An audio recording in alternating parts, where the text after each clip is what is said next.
your double, triple whopper. We're back with another top 5 episode, and in today's episode we have the top 5 worst towers. Now some of these towers are gonna be kind of underrated, not really terrible, so that's what we're gonna be doing.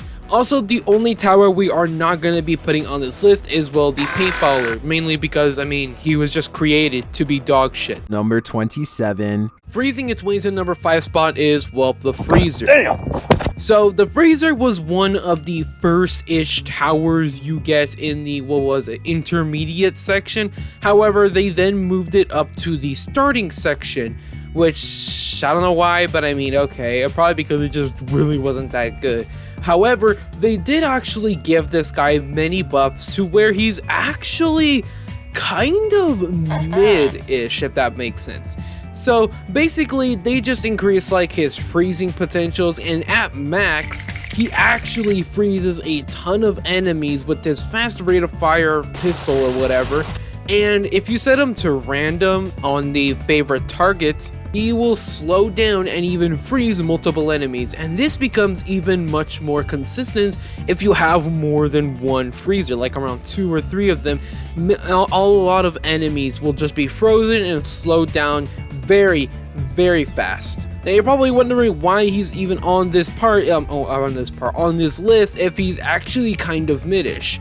And the reason why is because, well, he's mid-ish. There are still other better, way better freezing troops, like for an example the Sludger, which is downright my favorite because, I mean, he has a hammer that deals a hefty amounts of damage and is able to slow down and even freeze and even deal more damage to frozen enemies. Then there's the Cryomancer, who's also just a way better version, but in general there are just lots and lots of better options from the freezer. And with the grenade, Number 9. speaking of the better options, at the number 4 spot we have is the Electroshocker. Now don't get me wrong, this guy is actually pretty good. I remember the first time I unlocked him, I was kind of disappointed for the first few levels, but then when you actually get to the second to the last level, which I'm pretty sure is like level 4, that's when he's actually able to, you know, do what the description says on his character, which is to, well, stun enemy troops. And that's why he's on this list. The fact that literally the first 3 levels, he doesn't even stun enemy troops. And then when you get to the 4th and final level, that's when it actually, you know, happens. He starts to stun enemy troops. However, it's kind of a, let's just say, a bit of a stretch when he stuns enemies. Like for an example, he will stun only 2 enemies, and then after like nearly 3 seconds, he will stun enemies again. Now obviously if you have a commander, this speeds it up dramatically, but if you don't, then it's kind of like an, oh, 2 troops are stunned. And then 3 seconds later, okay, 2 more are just the same 2 are just stunned again. And what's even worse, if any enemies have the good old-fashioned anti-stun effect on them, then that's where the Electroshocker just immediately just comes into being extremely useless. Because, I mean, like, since they can't be stunned and the Electroshocker stuns enemy troops, he doesn't do anything apart from doing pretty decent damage. So that's why he's on this list. Just the fact that number 1, he doesn't even do what he's supposed to do at the very first level, but instead deals kind of very low damage, and as you upgrade him, he does a little bit more, until eventually he actually does it. There are still, number 1, better options, just like what I said for Freezer, and number 2, if they have the anti-stun effect ability on any bosses or very strong enemies, that's where the Electroshocker's luck just comes to an end. Number 7. Into the number 3 spot is a very, very rare troop, and that is the Rocketeer. This is by far one of the most underrated and just extinct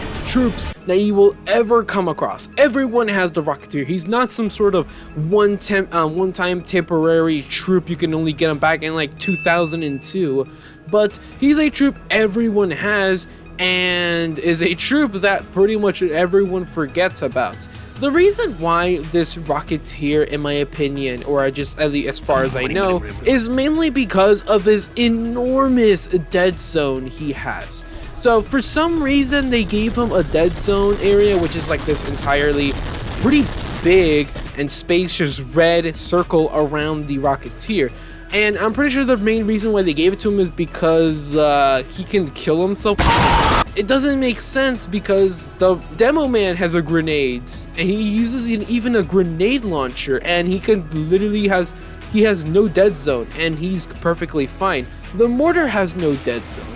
A bunch of other explosive troops also have no dead zone, so it doesn't really make sense on why they give him a dead zone. But the thing is that he has a dead zone, and it dramatically changes on where you can actually place him. Sure, you could just push him back to like the edge of the map, or at least a very back end of the map-ish, probably like the middle part of the map. So he has like the general range in order to take down the troops. And don't get me wrong, he does actually do a pretty hefty amount of damage. And my favorite level is, well, the final level when he gets out that giant cannon or whatever.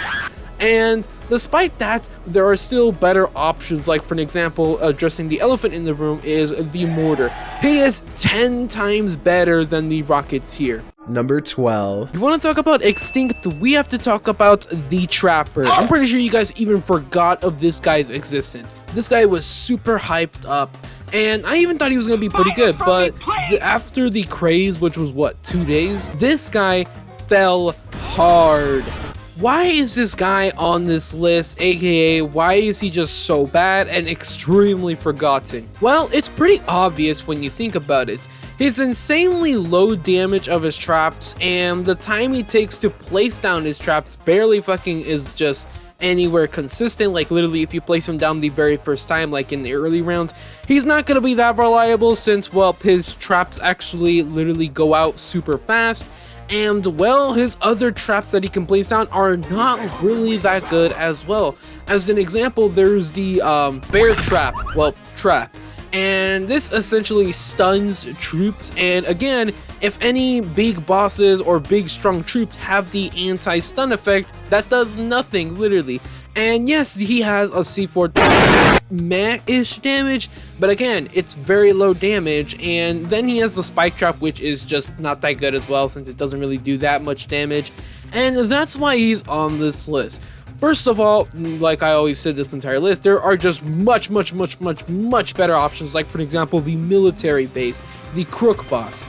And then there is just the fact that his traps are pretty bad. And the only like good trap is very kind of situational, especially when all it takes to activate those like bear traps is just one weakling little enemy to just walk, use it all, and then just this big boss that does not have the anti-stun, well, effect can literally just run past without a care. And yeah, the Trapper has many disadvantages, but I guess he's a unique type of tower in this day and age. Number 1. Check this out. Speaking of, again, better options and just the downright most useless tower in the game, this is the Hunter. I'm pretty sure everyone forgot about this guy's existence, just as much as you forgot about, well, the Rocketeer. So, what is the Hunter? Well, think of him as the sniper, but just as a ground troop. And it does a little bit less damage. That's what you got. This is the Hunter. Now, to be fair, this guy is obviously a starter troop, so he's not gonna be that good. And that goes the same for the sniper dude. However, something that they forgot to, I guess, mention is that the sniper you get immediately for free at the start of the game if you play this TDS for the very first time. You literally have them unlocked for free with the scouts. And obviously the sniper does a pretty good amount of damage, especially when you get multiple of them. And well, the Hunter is kind of the same, however, well, is a ground troop and costs money in order to unlock them. And not only that, but I'm pretty sure it does not have as much bigger of a range as a sniper. So really, it's like, why would you go for the Hunter if you have the sniper troop unlocked for free at the start of the game, playing for the very first time? And not only that, is also just a lot better than the Hunter. Talk about a troop that is just completely and utterly pointless to even have in the game. I can tell you that if this guy was just removed, the game would be exactly the same. And I'm pretty sure that's probably kind of obvious since everyone pretty much forgot about this guy's existence. And it's kind of hard to like blame this guy because I mean like for whatever reason they decided to make a sniper as a ground troop. But then again, this is Paradox we're talking about, the same guys who decided to create Back to Basics challenge.